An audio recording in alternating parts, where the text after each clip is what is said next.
to the bottom 8 season review. I'm going to go from 16 to 9th.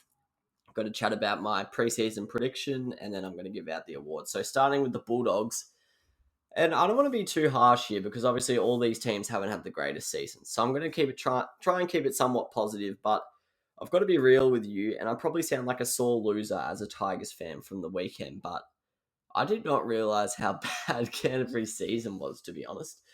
I thought they maybe won 5 or 6 games, but they won 3 games, which is pretty ridiculous. They were in quite a few games. They didn't sort of get blown out much at all in the second half, which is sort of what they've done the last 2 or 3 seasons, but still, they look a long way off being a good team. They've made a lot of good signings on paper, and I stress on paper because we said that last year and it had absolutely no impact. But there is a future for Canterbury and there's excitement with those new players coming in. So that's something they can have that the Tigers fans can't, including myself. But anyway, I'll try and not talk about the Tigers too much here until it is the Tigers section. MVP, not going to lie, it was tough to pick their most valuable player. I went with Elliot. He played the 3rd most games for them, I think. And he started pretty much every single one of them. And he's sort of just one of their only players who he'll give you a 7 or 8 out of 10 every week.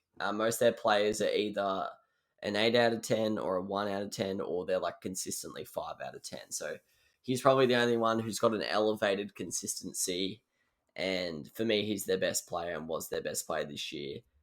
Someone who I think went pretty close to that, but maybe didn't have the consistency of Elliot was Jake Avarillo. Playing in 5'8" at the start of the season, ended up being in the halfback.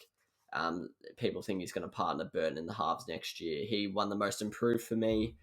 In the games that they won, the very few, I don't even know if he played against the Tigers. I was too busy focusing on us. But I remember the game against the Dragons that they won on, could have been Good Friday. Could have been Easter Monday. No, it's not Easter Monday because they don't play then. Could have been, what day do they play? The Queen's birthday, maybe? They play on some sort of Monday, the Dragons, Bulldogs, and it's a public holiday. I've forgotten which day it is, but he steered the boys around there. I think he actually maybe scored 2 tries running himself. So, I think he's a really good player. Last year, he looked really good in the centres, but the levels he went out to be in a decent halfback in this competition, I thought was really impressive.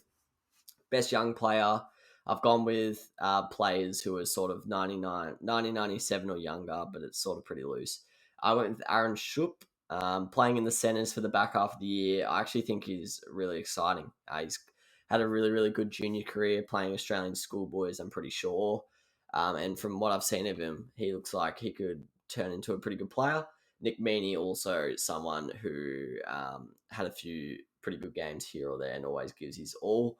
Rating out of 10, I actually predict the Bulldogs to jump up to 12, and my dad predicted them to jump up to 11. So if we keep that in mind, par being 5 out of 10, look, it can't be too good. It's maybe a 2. I know that's harsh because no one was ever really expecting much of them, but I thought they were going to be 12 for them to come 16th. It's not great, is it? So I've given them a 2 out of 10. Maybe off-field business could push it up a little bit, but unfortunately for the Doggies, I've got them as a 2 out of 10. It's a miracle! Oh yeah! What about that one? Unbelievable! Balotelli, Aguero! Crowd cheers. Here's Siddle.